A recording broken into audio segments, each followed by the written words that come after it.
I saw Warfare on the same day that I saw Death of a Unicorn, both of which have the A24 logo, and both of which feature Will Poulter. And when I was reviewing Death of a Unicorn, I just mentioned that I'd seen Warfare, and you'd seen it as well. And I said you could not think of two movies that were more different. So here's the interesting thing. So Alex Garland says that the aim was to recreate as accurately as possible what an incident of warfare was like. And that phrase is very important, because an incident of warfare. Because although we know when the film is happening and we know vaguely where it's happening, one of the things that's interesting is that it is almost deliberately decontextualized. What the film is about a very specific point of view from within one building, without a sort of greater context to it. And it's important to say that. The other thing is that, as you quite rightly said, there's this thing about, it says at the beginning that the film is constructed from the memories of those people who were there. And as Ray himself said, it's about Elliot, who doesn't remember what happened. And there was a great discussion in that interview about the way in which memory is inaccurate, the way in which memory is contradictory. And I really liked the fact that that what Alex Garland said was, we weren't trying to step away from those things. In fact, we were trying to embrace them. So yes, it is to recreate as accurately as possible an incident of warfare. And I just love that, an incident, because it could be one of many.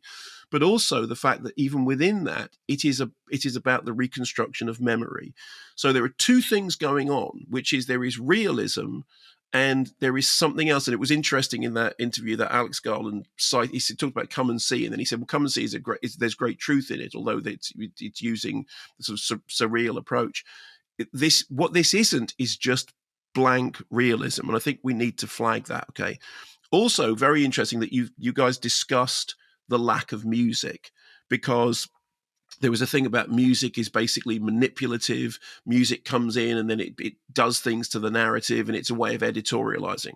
Well, that is true of the film, but of course the film does feature music. Yeah. It starts in completely disorientating fashion with this video for Call on Me, this sort of aerobics pumping video of these people doing aerobics. And when you start watching the film, and I think you and I both said, you think, sorry, am I in the right film? It's like The Substance. It is like this. It's like, sorry, what's going on? But then what happens is you realize this video is playing on a video screen. So I think the video is from 2004. I think we're set a couple of years later. So it's being watched on a video screen by a group of soldiers. And they're not talking or reacting, or they, maybe sort of vocalizing a little bit. But what it's doing is it's establishing this kind of camaraderie. These people know each other. This is what they're doing in their downtime. They're watching this pop video, and it's very kind of racy, pumpy, blah, blah, blah, blah, blah. That is how you get to know the group. And the camera just sort of picks out faces. And it's a really strange opening, but it's a very important choice, because that's where you meet them. You meet them under those circumstances.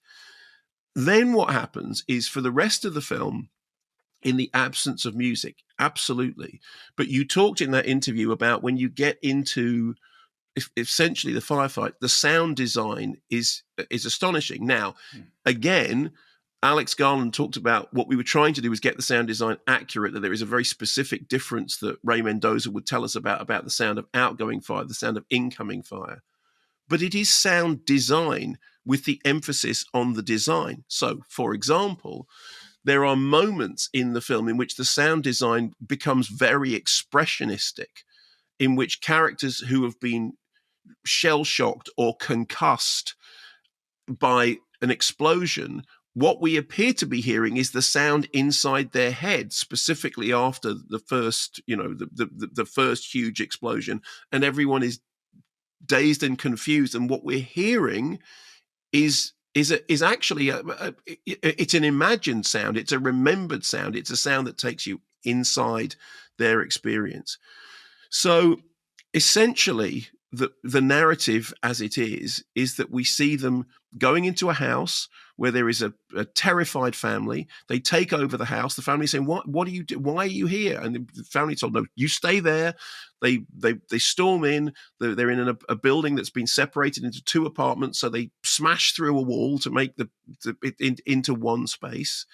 They immediately set themselves up with observations, with sniper rifles, with all that stuff.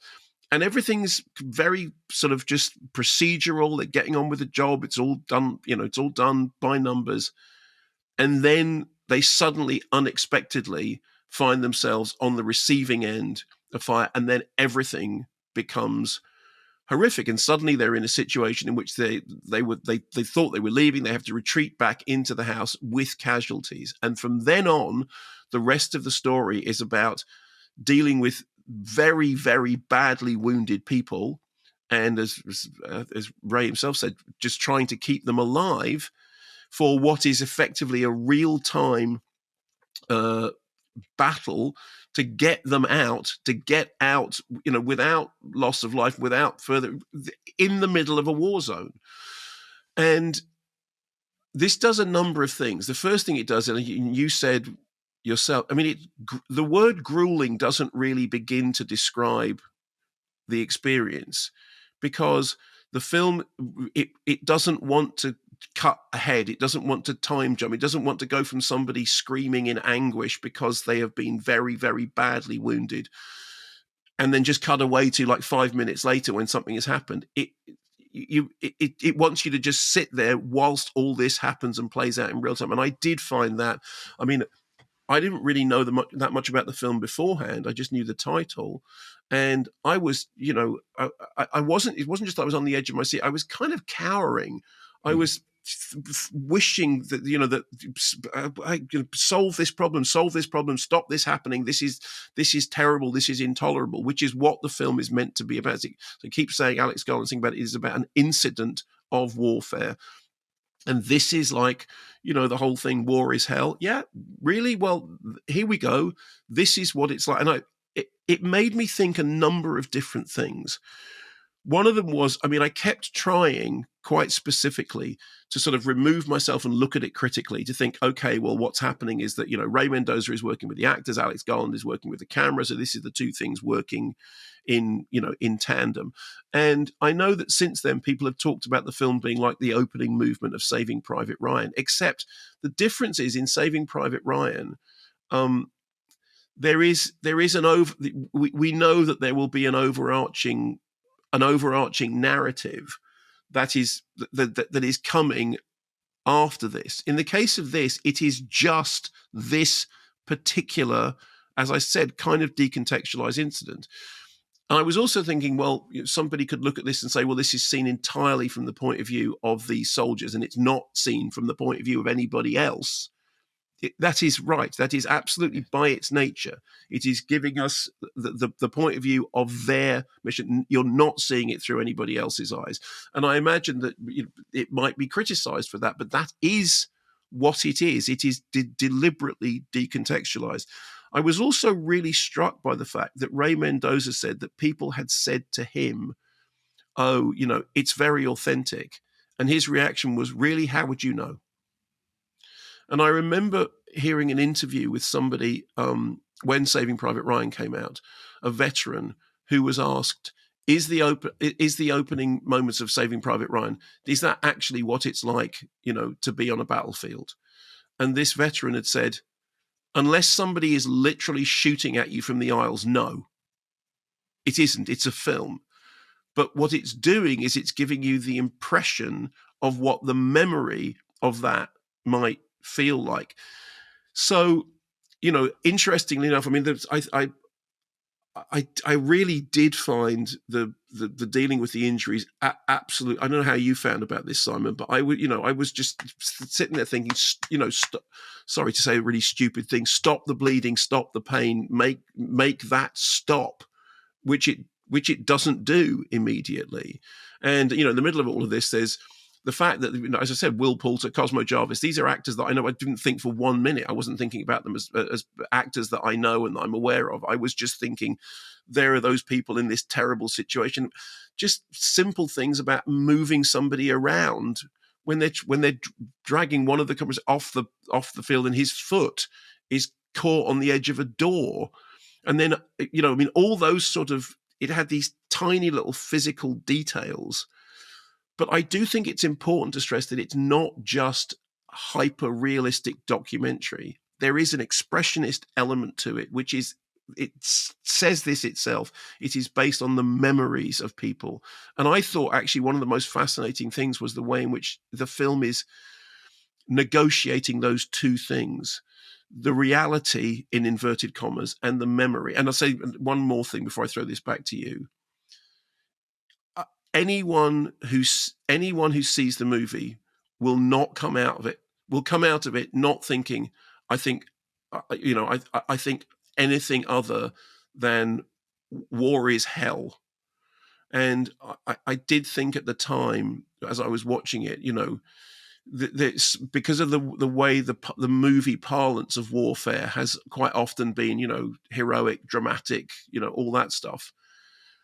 This was very much war is hell, and I say this as a compliment, not as a criticism. I wanted it to end. It's important to say also, this is a 90-minute film, and which is, by current standards, is incredibly short. And for the first 30 minutes, kind of nothing. It's just, we're just in the place with them. It's procedural. It is very much procedural, and we're peering down a rifle barrel. We're part of the conversation, part of the radioed conversation, part of the conversation that all the soldiers are having. And then, so everything that you've just said takes place over a very, very short period of time. It does. But it feels like 3.5 hours. Yes. For sure. And particularly with Top Gun Maverick, we had a great time. You have a blast, but you understand why it's brought to you in association with the American military, because you might come out of that and think, hey, I'm going to join up. And an awful lot of that kind of thing happens, and it feels like a video game. And sometimes it's because it's come from a video game. Yes. So this is not that. This is like, so for example, this is what when I came out, my first thought was, my first job when I left university was for Worthing Borough Council, and I worked in the car parks department, and I worked with guys. It was my first job, and for the guys I worked with, it was their last job before retirement. Yeah. They were very, very different in their perspective on absolutely everything, but they had all been in the Second World War, and they were all united by the fact that they hated war films. Yeah. And they hated war films because they never told the story. They never showed you what it was like. And I kind of think that with all of everything that you've just said, that they would go and see, they're probably no longer with us, is my guess, but if they went to see Warfare, they go, yeah, that.